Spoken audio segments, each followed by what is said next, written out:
जी, तो प्यारे बच्चों कैसे हैं आप? मैं उम्मीद करता हूँ कि आप सब ठीक होंगे। प्यारे बच्चों आज हम बात करेंगे आपसे कि अगर केमिकल रिएक्शन हो रहा है तो उसको क्या चीज़ें डिस्टर्ब कर सकती हैं। यानी ऐसे कौन सी चीज़ें हैं जो केमिकल रिएक्शन होने नहीं देती या कम ज़्यादा कर देती हैं उनकी स्पीड को। सबसे पहले तो हम कहेंगे कि रिएक्टेंट्स, क्योंकि रिएक्टेंट्स होंगे तो केमिकल रिएक्शन प्रोसीड करता है। फिर हम टेम्परेचर को लेंगे और फिर सरफेस एरिया और आखिर में कैटलिस्ट को लेंगे। देखो प्यारे बच्चों, कंसंट्रेशन बहुत इंपॉर्टेंट चीज़ है। ज़्यादा कंसंट्रेशन ज़्यादा टकराओ, कम कंसंट्रेशन कम टकराओ, कोलिजन थ्योरी। तो प्यारे बच्चों कंसंट्रेशन जो है कि ये जो कोलिजन थ्योरी है दैट लिटरली एक्सप्लेन्स एवरीथिंग कि ज़्यादा जब आपके पास सॉल्यूट पार्टिकल्स होंगे ज़्यादा कोलिजन, और ज़्यादा कोलिजन होगा तो ज़्यादा रिएक्शन होगा। और अगर आपके पास पार्टिकल्स कंसंट्रेशन कम होगी तो कोलिजन क्या होंगे, कम होंगे। और कम कोलिजन होंगे तो डेफिनेटली रिएक्शन भी स्लो प्रोसीड करेगा। तो ये बात क्लियर हो गई कि कंसंट्रेशन एक फैक्टर है, यानी कि कंसंट्रेशन ज़्यादा होगी तो रिएक्शन का रेट ज़्यादा होगा। और ये रिएक्शन का रेट कम किस वक्त होगा, जब कंसंट्रेशन यानी मिकदार सोल्यूट की कम होगी। उसके बाद अगर आप मुझसे बात करें टेम्परेचर की कि भाई टेम्परेचर क्या समझाता है, तो टेम्परेचर एक बहुत बड़ा नज़रिया समझाता है, that is the Maxwell Boltzmann distribution curve, जिसमें आपको ये नज़र आ रहा है मैक्सवेल बोल्ट्जमैन डिस्ट्रीब्यूशन कर्व। अब आप मुझसे पूछोगे कि what do you mean by this curve and what does it mean.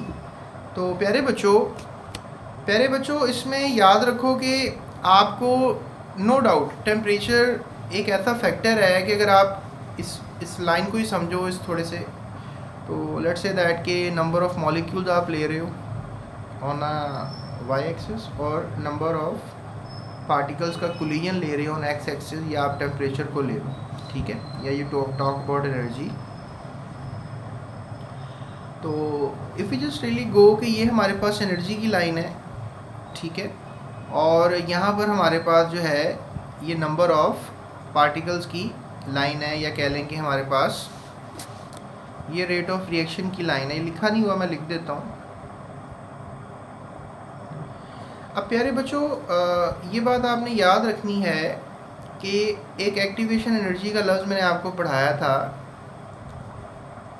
जब टेम्परेचर बहुत ज़्यादा हो जाए इट नेवर मीन्स कि रिएक्शन जो है वो फास्ट प्रोसीड करेगा, रेट उसका आपको ज़्यादा मिलेगा।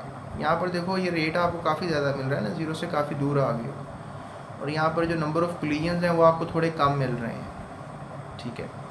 तो you can just say that कि भाई जब हमारे पास ये एनर्जी ले लो, इसको आप टेम्परेचर भी ले लो ना, एनर्जी को टेम्परेचर ही कहेंगे, ठीक है। नंबर ऑफ़ कोलिजन्स को आप टेम्परेचर ही कहोगे ना, जब ज़्यादा ऊपर जा रहे हो तो ज़्यादा टेम्परेचर बढ़ रहा है, लेट्स से दैट, और यहाँ पे बहुत कोलिजन्स हो रहे हैं, लेकिन ये इफेक्टिव कोलिजन्स नहीं है। यहाँ पे जो कोलिजन्स होंगे that is going to be good, और रिएक्टेंट्स प्रोडक्ट्स में तब्दील होना शुरू हो जाएंगे। तो बोल्ट्जमैन एंड मैक्सवेल जो डिस्ट्रीब्यूशन कर्व है ये हमें समझाता है कि भाई टेम्परेचर एक बतौर फैक्टर के तौर पे काम आता है। ये जो टेम्परेचर है एक ऐसा फैक्टर है कि एक ऑप्टिमम टेम्परेचर चाहिए for the start of a reaction. अगर आपके पास एक ऑप्टिमम टेम्परेचर नहीं है कि आप रिएक्शन को स्टार्ट कर सको तो रिएक्शन नहीं होगा।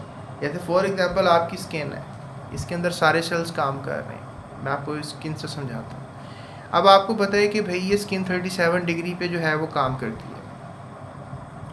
अगर हमारे अंदर जो खून की नालियाँ हैं, और let me change the pen, मैंने जिस तरह का स्किन कलर था वैसा ही मार्कर चूज़ कर लिया। तो अब यहाँ पर क्या है कि 37 डिग्री स्किन का टेम्परेचर है। अब 37 डिग्री टेम्परेचर का मतलब ये है कि यहाँ पर हमारे पास जो सेल्स ने काम करना है इस टेम्परेचर पे करना है। अगर लेट्स से दैट मैं इस टेम्परेचर अगर कर देता हूँ 100 डिग्री, यानी उबलता हुआ पानी में अपना हाथ डालता हूँ, तो आपको पता है मेरे हाथ का क्या बनेगा। तो आप तो ये कहो ना कि टेम्परेचर बढ़ा तो रिएक्शन बढ़ा, तो रिएक्शन इतना बढ़ गया कि गड़बड़ा गया, यानी कि जो सारा सिस्टम था, रिएक्शन जो हो रहे थे वो रिएक्शन गड़बड़ा गए और स्किन सारी जल गई, अंदर से गोश्त जल गया, अंदर से हड्डियाँ डैमेज हो गई। तो उबलता हुआ पानी is not a factor, factor is optimum temperature, कि भाई जो टेम्परेचर रिक्वायर्ड है उसी टेम्परेचर के ऊपर ये रिएक्शन होगा। तो इसी तरह से ऑप्टिमम टेम्परेचर एक एक्टिवेशन एनर्जी रिक्वायर्ड करता है, यानी कि एक्टिवेशन एनर्जी वो टेम्परेचर है जहाँ पे उसका ऑप्टिमम रेंज है। अच्छा याद रखो, कोई जो टेम्परेचर है वो कोई कम टेम्परेचर पे रिएक्शन हो रहे होते हैं और कोई ज़्यादा टेम्परेचर पे रिएक्शन हो रहे होते हैं। ये शर्त नहीं होती कि हर जो रिएक्शन है हमारी बॉडी में 37 डिग्री पर ही हो रहा है। बहुत सी बॉडी के ऐसे रिएक्शन जो 37 से कम पे हो रहे होंगे, लेकिन मैक्सिमम रेंज 37 पॉइंट समथिंग है जो मैं आपको यहाँ पर बता रहा हूँ। तो प्यारे बच्चों, ये आपने जो है यहाँ पर याद रखना है, टेम्परेचर के बढ़ने से नो डाउट केमिकल रिएक्शन तेज़ होगा, लेकिन एक रेंज तक, यानी कि इतना बढ़ाओ तो ठीक है, इससे ज़्यादा बढ़ाओगे तो रिएक्शन तेज़ नहीं होगा, रेट नहीं बढ़ेगा। यहाँ पर भी आप देख सकते हो कि हमारे पास एक कोलिजन एनर्जी का एक कर्व है, ठीक है, और यहाँ पर आपको बताया जा रहा है कि भाई ज़्यादा आपके पास जो है फ्रैक्शंस ऑफ कोलिजन्स दिखाई जा रही हैं, एक्टिवेशन एनर्जी दिखाई जा रही है। The peak lowers the shift to right, greater the fraction enough the energy to react, कि यहाँ पर हमारे पास एक ये कर्व है और एक ये कर्व है।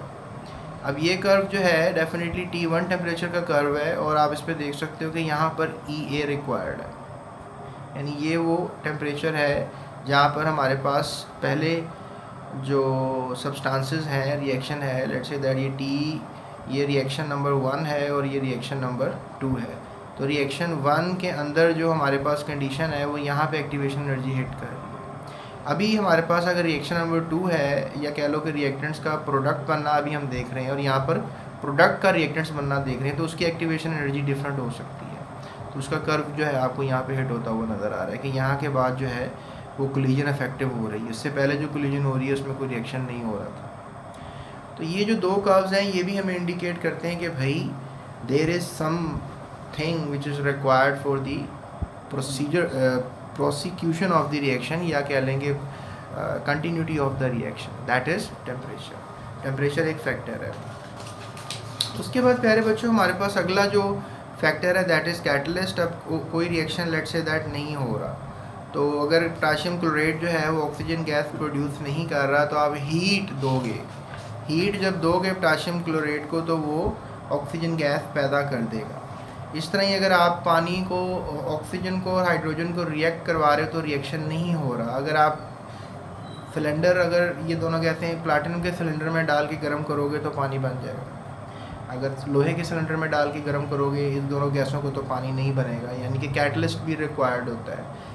उसके अलावा पोटेशियम क्लोराइड बताया मैंने आपको कि आप उससे गर्म करोगे तो मैंगनीज ऑक्साइड की मौजूदगी में, यानी इन दोनों को आप थोड़ा मिक्स कर लोगे और फिर गर्म करोगे तो पोटेशियम क्लोराइड और ऑक्सीजन गैस बनेगी। यानी कि मैंगनीज ऑक्साइड कैटलिस्ट के तौर पे एक्ट हो रहा है, बीच में कहीं ना टूट रहा है ना बन रहा है, ये टूट रहा है और यही बन रहा है।